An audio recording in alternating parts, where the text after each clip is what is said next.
Hey, let's bring in the iMac guy. Hey, how's it going? I've heard about you. What's your name?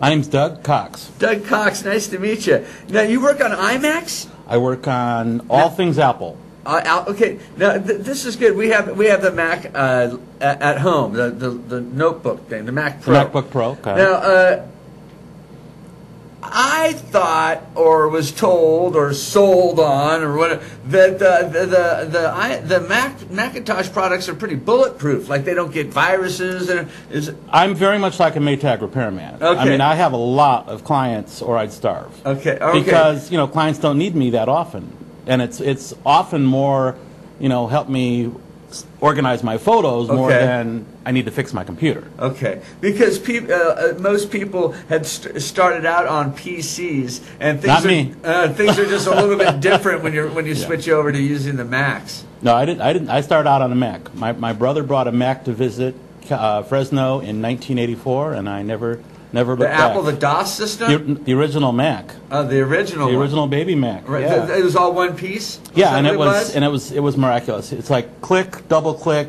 drag, and I was a computer user. It was amazing. Yeah. So you were hooked then? Yeah, and I never did Windows. Really? Yes. Never ever? No. You never had to do Windows? I install Windows now on Mac computers sometimes because people need a specific program for something they're doing. But that's as close as I get to Windows. Well, talk about some of the work you do on these Macs. I'm intrigued. Well, a lot of my work is getting everything working together. So setting up a computer, setting up an iPhone, setting up an iPad, setting up a wireless network, setting up printers. So I'm kind of the integrator, just getting everything talking, everything working together. Talking to get to each other. Yeah, and getting everything synchronized. And sometimes it's a challenge, but usually it works well. Because a lot of companies are switching over to all Mac now? It's happening, yeah. Yeah. It's less expensive to take care of the computers.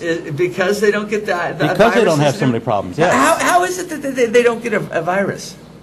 I kind of explain it like this. In the Windows world, there are thousands of black knights out there trying to screw the computer system, trying to screw Bill Gates, etc. Okay?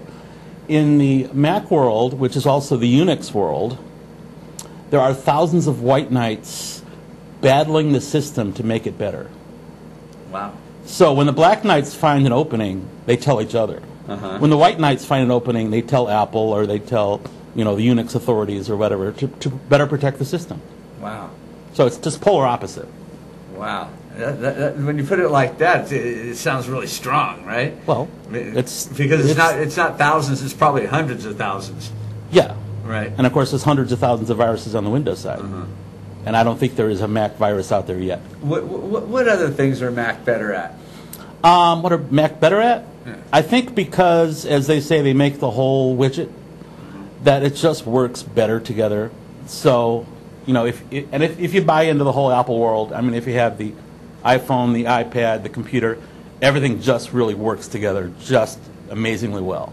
Where to get that kind of integration in the Windows world is very difficult because there's just millions of combinations of computers and phones and systems and so it's much more difficult to put it all together. I have an iPhone and I have the MacBook Pro. Are you saying it should be tied together? Aren't they? No, I don't think. Are they? Well, you need to do that. Well, I don't know how. That's what I do. What would I gain by doing it? What would you gain? The number one thing you'd probably gain is backing up everything on your phone and also synchronizing everything on your phone. So you would synchronize your contacts, you would synchronize your photos, you would synchronize your calendar, you would synchronize any notes you have, etc., etc., etc. There's a long list of things that hooking your phone to your computer will enable you to synchronize and back up. So if, for instance, if you changed a calendar date on your phone, it would show up on your computer.